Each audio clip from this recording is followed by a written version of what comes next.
అంతే సత్యం గారు, మీ అభిప్రాయం ఏంటి సార్? ఆర్టికల్ 176 ప్రకారం ఒక ఏడాది ప్రారంభంలో అలాగే ఖచ్చితంగా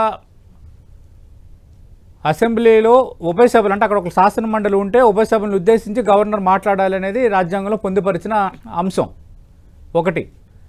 రెండోది, సార్వత్రిక ఎన్నికలు ముగిసిన తర్వాత తొలిసారి 2 సెషన్స్ని 2 సభల్ని సమావేశపరిచి మాట్లాడాలనేది కూడా ఆ నిబంధనలో ఉంది. ఇప్పుడు 2026 వచ్చింది. ఒక రకంగా తమిళనాడు పరంగా చూసుకుంటే ఇది 2026లో మొదటిగా గవర్నర్ మాట్లాడారు కాబట్టి రాజ్యాంగపరంగా మాట్లాడాల్సిన సందర్భం. రెండోది, ఇంకా అసెంబ్లీకి ఇది చివరి సమావేశం, బడ్జెట్ సమావేశం, ఇంకా ఎన్నికలకు పోతుంది తమిళనాడు. బట్ వేరేస్ కర్ణాటక అలాగే మనం కేరళలో కూడా చూసాం. అంటే ఎందుకు ఈ ధోరణి, ఈ విషయంలో మేము చేసింది కరెక్ట్ అన్న ధోరణి ఆ ముగ్గురు గవర్నర్ల నుంచి కనిపిస్తోంది. వాళ్ళని సమర్థించే వాళ్ళు కూడా ఉన్నారు. దీనిపై మీ స్పందన ఏంటి? ఇప్పుడు గవర్నర్ల వ్యవస్థ అంటే పొలిటికల్ అఫిలియేషన్ తోటి ఆలోచించేది కాదు. వాళ్ళు రాజ్యాంగ ప్రతినిధులు, అధికార ప్రతినిధులు కాదు, రాజ్యాంగ ప్రతినిధులు మాత్రమే.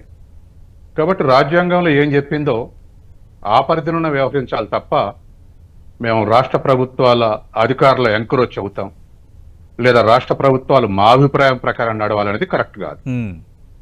ఇది మొదటి అంశం వాళ్ళు గుర్తించాల్సింది. రెండోది, ఒక రాష్ట్ర ప్రభుత్వం రాసిచ్చిన ఉపన్యాసం చదవటం అంటే అది గవర్నర్ అభిప్రాయం కాదు, రాష్ట్ర ప్రభుత్వ అభిప్రాయం. ఇప్పుడు సపోజ్ ఎగ్జాంపుల్, కర్ణాటక అసెంబ్లీలో జి రామ్జీ చట్టం ఉపాధి హామీ గతంలో ఉన్నటువంటి చట్టాన్ని నిర్వీర్యం చేస్తుందని రాశారనుకోండి, అది కర్ణాటక ప్రభుత్వం యొక్క అభిప్రాయం, కర్ణాటక గవర్నర్ అభిప్రాయం కాదు. కర్ణాటక ప్రభుత్వానికి తన అభిప్రాయం చేసే హక్కు ఉంది. ఎందుకంటే పార్లమెంట్లో కేంద్ర ప్రభుత్వాన్ని ఎట్లయితే ఎన్నుకున్నారో రాష్ట్ర అసెంబ్లీని రాష్ట్ర ప్రజలు ఎన్నుకున్నారు. ఇది ప్రజల యొక్క రిప్రజెంటేషన్ తప్ప గవర్నర్కు రిప్రజెంటేషన్ కాదు. కాబట్టి ప్రజల అభిప్రాయాన్ని, వాళ్ళ అభిప్రాయాన్ని, పరిపాలించే పార్టీ అభిప్రాయాలను అన్నింటినీ కలిపి క్రోడీకరించి రాస్తారు. కాబట్టి గవర్నర్ చదివితే నా అభిప్రాయం అనుకుంటారనేది కరెక్ట్ కాదు. అంటే తనకు ఏదో స్పెషల్ ఇంట్రెస్ట్ ఉంది. నా అభిప్రాయం ప్రకారం జి రామ్జీని ఇన్క్లూడ్ చేయటం కరెక్ట్ కాదంటే అది నీ వ్యక్తిగత అభిప్రాయమే, రాష్ట్ర ప్రభుత్వ అభిప్రాయం కాదు. నువ్వు చదవాల్సింది రాష్ట్ర ప్రభుత్వం అభిప్రాయాన్ని, నీ వ్యక్తిగత అభిప్రాయాన్ని కాదు. నువ్వు చదివితే కూడా నీ అభిప్రాయం కాదు, రాష్ట్ర ప్రభుత్వ అభిప్రాయాన్ని. కాబట్టి గవర్నర్లు ఈ డిమార్కేషన్ని తెలిసి కూడా ఇలా వ్యవహరిస్తున్నారు. వాళ్ళకి తెలియదు అనుకోవడానికి వీల్లేదు, అంతా మేధావులే. కానీ తెలిసి కూడా ఇలా వ్యవహరించడం అంటే ఒక స్పెషల్ ఇంట్రెస్ట్ తోటి రాష్ట్ర ప్రభుత్వాల్ని డిగ్రేడ్ చేయటం వాళ్ళ ఆబ్జెక్టివ్. ఇవాళ ఒక గవర్నరు బహిష్కరించినా, ఒక గవర్నరు బైకాట్ చేసిపోయినా, ఇంకో గవర్నర్ నిరాకరించినా ఆ రాష్ట్ర అసెంబ్లీని అవమానించడం తప్ప ముఖ్యమంత్రినో ఇంకొకరినో కాదు. రాష్ట్ర ప్రజలు హర్ట్ అవుతారు. మా ప్రభుత్వం చేసింది ఎందుకు మీరు చదవరని చెప్పేసి అనుకుంటారు. కాబట్టి అయితే జనరేషన్స్ పోతూ ఉంటే ఇది డిగ్రేడ్ అవుతూ పోతుంది గవర్నర్ల వ్యవస్థ. ఏనాడో నెహ్రూ కాలం నాడే 1957లో నంబూదిరిపాది ప్రభుత్వాన్ని ఆర్టికల్ 356 ప్రకారం కూలదోసినప్పుడు ఆనాడే గవర్నర్ల వ్యవస్థ దుర్వినియోగం అవుతుందని చర్చ ప్రారంభమైంది. ఎన్టీ రామారావును రద్దు చేసినాడు, రామ్లాల్ గారు రద్దు చేసినాడు.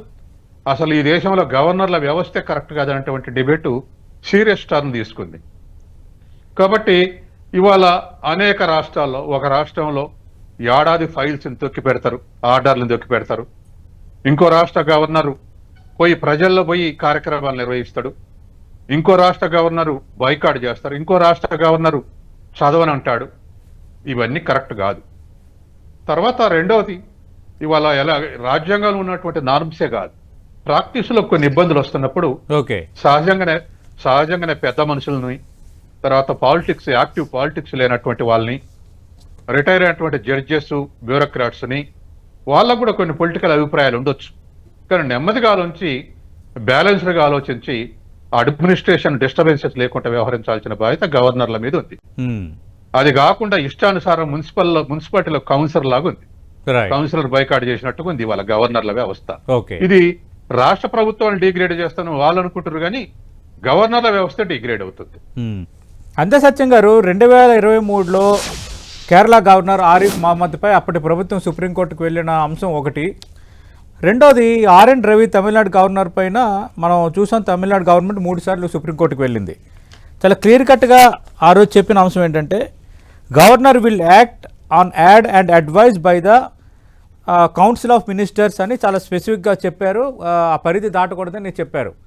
అంటే ఇంత స్పష్టంగా రూలింగ్ ఇచ్చినా కూడా మళ్ళీ గవర్నర్లు ఆ విధంగా వ్యవహరించడాన్ని ఎలా అర్థం చేసుకోవాలి?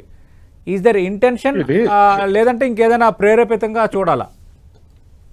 ఇప్పుడు మన దేశంలో ఫెడరల్ వ్యవస్థ కానీ ఫెడరల్ స్ట్రక్చర్ కానీ సార్ సక్సెస్ఫుల్గా నడవాలంటే దాంట్లో అనేకమైనటువంటి కమిషన్లు వచ్చినాయి, అట్లాగే అనేకమైనటువంటి సుప్రీంకోర్టు తీర్పులు వచ్చినాయి. ఆర్థిక అధికారాలు వివరించాలంటే ప్రతిసారి ఫైనాన్స్ కమిషన్ ఏర్పాటు చేసి రివిజన్ చేసుకుంటూ వస్తున్నారు. ఇది ఫెడరల్ స్ఫూర్తికి అనుకూలంగానే చేసుకుంటూ వస్తున్నారు. ఎందుకు అట్లా చేసుకుంటూ వస్తున్నారు అంటే ఫెడరల్ వ్యవస్థ సక్సెస్ కావటానికి. అన్ని పనులు కేంద్రానికి పోయో, అన్ని పనులు రాష్ట్రాలకు పోయో పరిపాలన సక్రమంగా జరగదనేటువంటి దాని అండర్స్టాండింగ్. అట్లాగే ఇవాళ సుప్రీంకోర్టు తీర్పులు కూడా వీళ్ళ ఎంత గవర్నర్లు కానీ స్పీకర్ కానీ ఎంత మిస్బిహేవియర్ పెరిగితే అన్నిసార్లు ఎక్కువ జోక్యం చేసుకోవాల్సి వస్తుంది. సంతకాలు పెట్టుకుంటే, ఆర్డర్ల మీద సంతకాలు పెట్టుకుంటే అదే పనిగా దగ్గర పెట్టుకుంటే సుప్రీంకోర్టు జోక్యం చేసుకోవాల్సి వచ్చింది కదా. పార్టీలు మారితే స్పీకర్ నిర్ణయాలు తీసుకోకపోతే, సరైన నిర్ణయాలు తీసుకోకపోతే జోక్యం చేసుకోవాల్సి వస్తుంది కదా. కాబట్టి స్పీకర్లు కానీ గవర్నర్లు కానీ డెమోక్రసీని కాపాడటంలో దాని సస్టైనబిలిటీ నిరంతర ప్రక్రియగా కొనసాగటంలో వీళ్ళ పాత్ర ప్రముఖంగా ఉంది. ఈ పాత్ర ముఖ్యంగా గవర్నర్లు అనుకున్నటువంటి వాళ్లకు మదిలో ఏమున్నా, వ్యక్తిగతంగా నువ్వు కమిటెడ్ కమ్యూనిస్ట్ కార్యకర్త కావచ్చు, కమిటెడ్ ఆర్ఎస్ఎస్ కావచ్చు, లేదా కమిటెడ్ కాంగ్రెస్ కావచ్చు, వ్యక్తిగత అభిప్రాయాలు ఎంత కమిటెడ్ అయినా కావచ్చు. కానీ గవర్నర్ సీట్లో కూర్చున్నాక బిహేవియర్ మస్ట్ బి న్యూట్రల్. అది మెరిట్స్ ను బట్టి ఆధారంగా తీసుకోవాలి తప్ప నా ఇష్ట ప్రకారం, నా సిద్ధాంతం ప్రకారం, నాకున్న నమ్మకం ప్రకారం భిన్నంగా ఉందంటే కుదరదు. ఎందుకంటే తమిళ ప్రజలు మిగతా భాషలన్నిటికన్నా తమిళం మాది సుప్రీం అనుకుంటున్నారు. వాళ్ళని ఆనర్ చేయడానికి రాష్ట్ర ప్రభుత్వం ముందు తమిళంలోనే మనం ప్రేయర్ చేయాలి అంటారు. అది వాళ్ళ ప్రజలు అనుకూలంగా వ్యవహరించడానికి ఆ మంత్రివర్గం ప్రయత్నం చేస్తుంది. అవును. కాంగ్రెస్ ప్రభుత్వం కర్ణాటకలో ఇది బాగా ఉపయోగపడింది, ఉపాధి హామీ చట్టం మా పార్టీ తెచ్చండి, ఇప్పుడు మీరు చట్టాన్ని మార్చి దీన్ని నిర్వీర్యం చేశారని వాళ్ళ అభిప్రాయం. వాళ్ళ అభిప్రాయం కాంగ్రెస్ పార్టీ కానీ ఆ రాష్ట్ర ప్రభుత్వ అభిప్రాయాలు బయట చేసే విమర్శల కన్నా అందులో మంత్రివర్గంలో ఆ ఉపన్యాసంలో చేసినటువంటి విమర్శ చాలా చిన్నది బయట చేసే విమర్శల కన్నా. కానీ ఇది అసెంబ్లీ స్టాట్యూటరీ బాడీ కాబట్టి స్టాట్యూటరీ బాడీ ద్వారా ఒక స్పీచ్ పోతే కాంగ్రెస్ కు లేదా కర్ణాటక ప్రభుత్వానికి భిన్నాభిప్రాయం ఉందనేది సెంట్రల్ గవర్నమెంట్ కూడా గౌరవిస్తుంది, రిసీవ్ చేసుకుంటది, అవసరమైతే రిసీవ్ చేసుకుంటది, అట్లా కాదని వివరణ ఇస్తుంది, అనేక రకాలుగా ఉపయోగపడుతుంది. రాష్ట్రాలకు భిన్నాభిప్రాయాలు ఉన్నటువంటి విషయాలు పత్రికా సమావేశాలు పెట్టి లేదా మీడియాలో చెప్పిన దానికన్నా శాసనసభ తీర్మానాల ద్వారా ఎందుకు విజ్ఞప్తి చేస్తారు? ఎక్కడైనా ఏ రాష్ట్రం అయినా అంటే ఒక సమగ్రత ఉండాలన్నటువంటి ఉద్దేశంతో ఆ పని చేస్తారు. కాబట్టి వీటిని గవర్నర్ల మధ్యన జోక్యం చేసుకొని మీరు సమగ్ర కేంద్ర ప్రభుత్వం విధానం వేరు, రాష్ట్ర ప్రభుత్వం విధానం. ఇప్పుడు అన్ని రాష్ట్రాల్లో కేంద్రంలో ఒకే పార్టీ ఉండటం సాధ్యం కాదండి. అవును. గతంలో ఏకఛత్రాధిపత్యం కాంగ్రెస్ ఉన్నాడు కూడా భిన్న రాష్ట్ర ప్రభుత్వాలు ఉన్నాయి. అవును. ఇప్పుడు కూడా అట్లాగే ఉన్నాయి. కాబట్టి ఇది నిరంతర ప్రక్రియ. కాబట్టి మంది యూనిటరీ ఫార్మ్ ఆఫ్ గవర్నమెంట్ కాదు, ఇది ఫెడరల్ గవర్నమెంట్. రాష్ట్రాలకు రాష్ట్రాధికార స్వతంత్ర అభిప్రాయాలు ఉన్నాయి, కేంద్రానికి కేంద్ర అభిప్రాయాలు ఉన్నాయి. వాటి ప్రకారం వ్యవహరించాలి తప్ప అవేవి మార్పులు రాకముందే వీళ్ళే మార్పులు వచ్చిన తర్వాత ఎలా వ్యవహరిస్తామో అలా వ్యవహరిస్తాం అంటున్నారు గవర్నర్లు. కాబట్టి ఇది కరెక్ట్ కాదు. కాబట్టి ఇవాళ ఇప్పుడు స్కాలర్స్ బిహేవియర్ వేరే ఉండాలి. ఇక్కడ రామ్లాల్ ఎన్టీ రామారావు ప్రభుత్వం రద్దు చేస్తే 2 ఏళ్ల పీకేసి ఒక scholar, Cambridge scholar Shankar Dayal శర్మని గవర్నమెంట్ అపాయింట్ చేస్తే వెంటనే ఎన్టీ రామారావు గవర్నమెంట్ రిస్టోర్ చేశాడు. ఆనాడున్న కాంగ్రెస్ ప్రభుత్వాన్ని కూడా ఒప్పించగలగాలి గవర్నర్, ఇది కరెక్ట్ కాదు, మీకు నష్టం జరుగుతుంది కేంద్ర ప్రభుత్వానికి అని ఒప్పించాలి. అటువంటి స్కాలర్స్ గవర్నర్లుగా ఉంటే వచ్చేటువంటి మార్పు అది సంకేతం.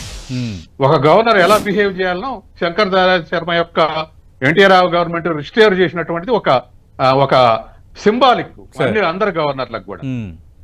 కాబట్టి అటువంటి రెస్పెక్టబిలిటీ సంపాదించుకుని అటువంటి సంక్షోభాన్ని బయటపడేయాలి తప్ప సమస్యలు సృష్టించే సంక్షోభానికి నెట్టడం కరెక్ట్ కాదు రాష్ట్ర ప్రభుత్వాల్ని. ఓకే. కాబట్టే ఈ వ్యవస్థ మీద కింది నుంచి పైదానక వ్యతిరేకత ముదరక ముందే, ఇప్పటికే వ్యతిరేకత ఉంది, కానీ వ్యతిరేకత ముదరక ముందే గవర్నర్లు వాళ్ళ పరిధిని గుర్తించడం మంచిది. ఓకే.